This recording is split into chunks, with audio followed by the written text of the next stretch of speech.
राम राम सभी साथियों को। मैं रवि अहलावत आज ओल्ड ज्योतिष की इस वीडियो के अंदर आज बात करेंगे बहुत ही खास टॉपिक के ऊपर। उस टॉपिक का नाम है कि इंसान की जन्म कुंडली को देख करके कैसे पता लगाया जाए कि इंसान की जिंदगी अच्छी है या नहीं है। और आज कुछ खास योगों के बारे में चर्चा करेंगे और ये वो खास योग हैं जो जन्म कुंडली देखते ही आपको बताएंगे कि इंसान के पल्ले क्या है और क्या नहीं है। तो ये जो आपको स्क्रीन पर योग दिखाई दे रहा है, इस योग का नाम है पहले 8वें और 11वें का कनेक्शन। ज्योतिष के अंदर ये बहुत ही खास सब्जेक्ट है। पहले 8वें और 11वें घर के अंदर अगर आपस में तीनों में अगर दोस्त ग्रह बैठे हैं, आपस में मित्र ग्रह बैठे हैं, तो इंसान अपनी जिंदगी में बहुत ज्यादा कमाता है। ऐसी कुंडली राज करने वाली कुंडली होती है। ऐसा इंसान जिंदगी में राज सिंहासन पाता है।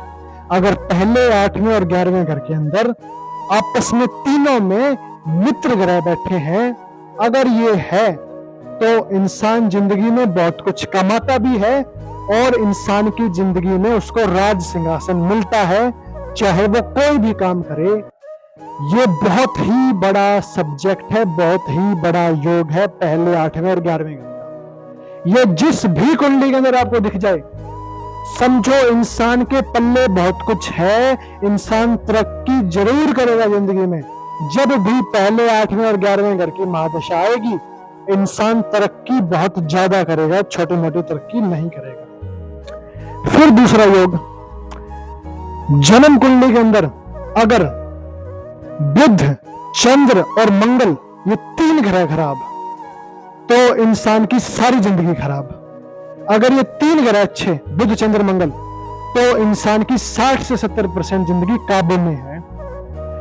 ज्योतिष में जब भी आप कुंडली उठाओ तो सबसे पहले बुध को चेक करो। बुध अगर अच्छा तो इंसान की जिंदगी में 40 से 50% जिंदगी इंसान की काबू में। और अगर चंद्रमा अच्छा उसके बाद, तो इंसान का मन शानदार है। मन के बेस पर इंसान की जिंदगी में बुराई आ भी गई ग्रहों के बेस पे, तो इंसान काबू कर लेगा जिंदगी को। ये चंद्रमा की खासियत है। और मंगल अच्छा तो इंसान के अंदर हिम्मत बहुत ज्यादा है, हिम्मत की कमी नहीं है। और हिम्मत जिसके अंदर है वही कमाई ढंग से कर सकता है। ये बहुत ही खास बात है। इसीलिए बुध, चंद्र और मंगल ये तीनों अच्छे तो इंसान बहुत कुछ कर सकता है। वरना अगर ये तीनों खराब तो इंसान की जिंदगी में कमी रहेगी। चाहे बेशक बाकी कुंडली में कितने ही अच्छे ग्रह बैठे हों, वे किसी काम के नहीं है। ये बहुत बड़ा योग है जो मैंने आपको बताया। फिर तीसरा योग, जिसको कहते हैं 8वें और 11वें घर का।